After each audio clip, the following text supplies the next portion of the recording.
So, let's see. She is the one, like Neo. And she is our Miss Foley Award winner for 2009. And Tom Newkirk, I'd like you to have a few words to say, and we'll give the award at that point. Well, honored to be here with Barry, Miss Foley. Great to see you again. Maja, great to see you, honored. I actually met Maja, the first time I saw Maja at all was in that video.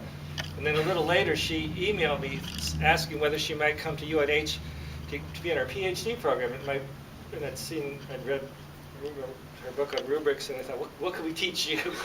What's this going to be like? But it's been a great year having her at the University of New Hampshire. I've got to know her well. I've gotten to realize that there's certain careers that it's probably good Maja didn't go into. I think she would have not been a good travel agent. Before when she came to UNH, she made that PM AM confusion about travel flights, and so she got a 6 AM flight out of Boston that she didn't intend to, and she was to San Antonio. Was 3 connections to San Antonio, so probably good she didn't do that. Also got to learn that she came from a family where her father was a minister and actually wrote a book called The Obedient Child, in which apparently Maja was kind of like a role model for the obedient child, which maybe says something about rebellion, I guess. So just like, chapters like winning the war on whining, stuff about how radical feminism and teaching people about witches is bad for you. So, it's an interesting book. You might want to take a look at that sometime. Struck me about just 2 things I want to say about Maja in terms of my sense of the work, maybe more than 2.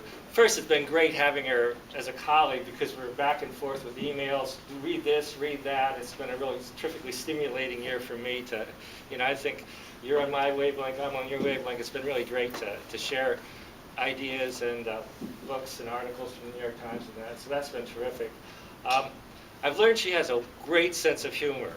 And so I think that it's kind of akin to Barry's and this wild sense of humor that I think makes her even more effective in terms of critiquing school, because I think if you just are a scold, if you're just a critic, you're not going to be effective. But I think she has a sense of almost the absurdity of it, and almost not an enjoyment and appreciation of that absurdity, but there's that in her writing that I really appreciate. But I think what stands out for me in her work is just how uncompromising she is, how she cuts through the crap that's out there. Because when you think about rubrics, it seemed to me that, I go back a long time.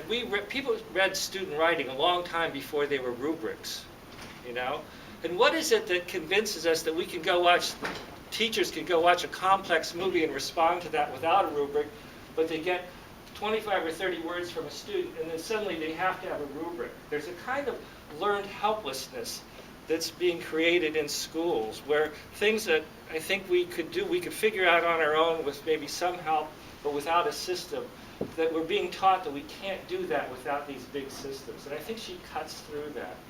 And so what stands out for me is she's uncompromising. She doesn't cut corners. That it's so easy to say, well, they're good rubrics and they're bad rubrics, and maybe some of the good rubrics we might, accept. And there's good basal reading systems that have some good selections if you really look at them, and then there's some that are not so good, and maybe we ought to accommodate to the good systems. And there's some good writing prompts. There really are some good writing prompts out there that might have use in schools.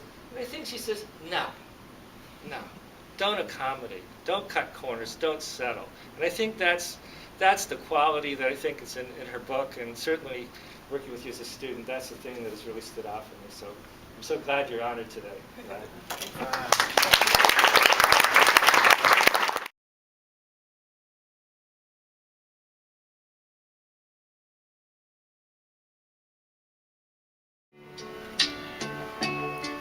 And now, the end is near.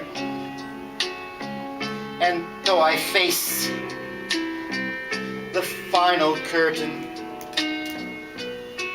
I've made my lesson plans, but follow them, I'm not quite certain.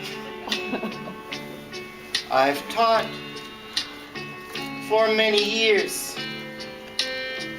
and traveled each new curriculum highway, but more, much more than this, I did it my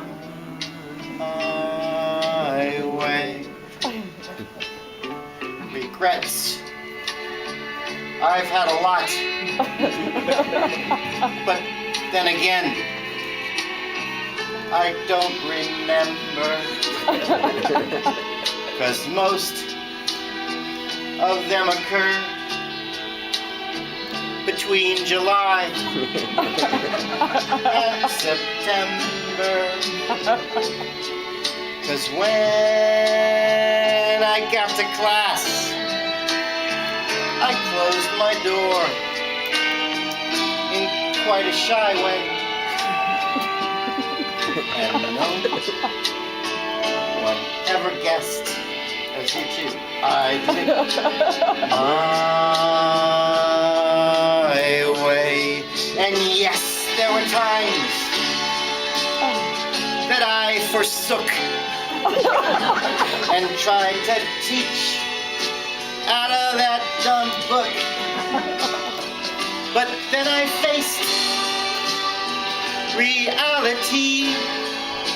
Half of my class was ADHD. I dumped the plan and quit the band and did it my way. So if you're scared about that brand new test, fresh from the state, and all that test prep crap they make you do,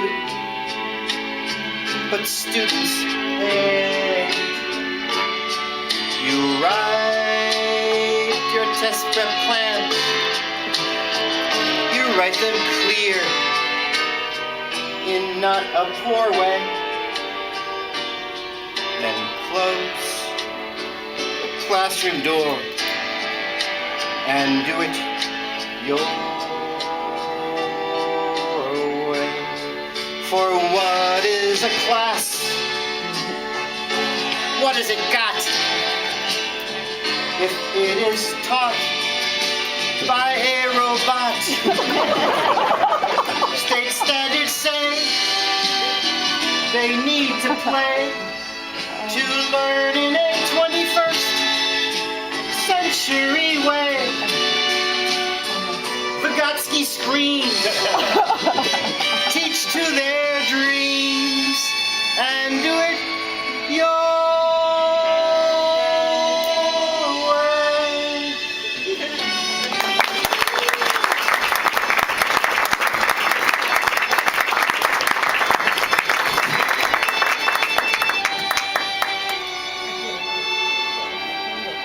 This says, will you read it? It's Foley War 2009. Great teachers like great stories live forever.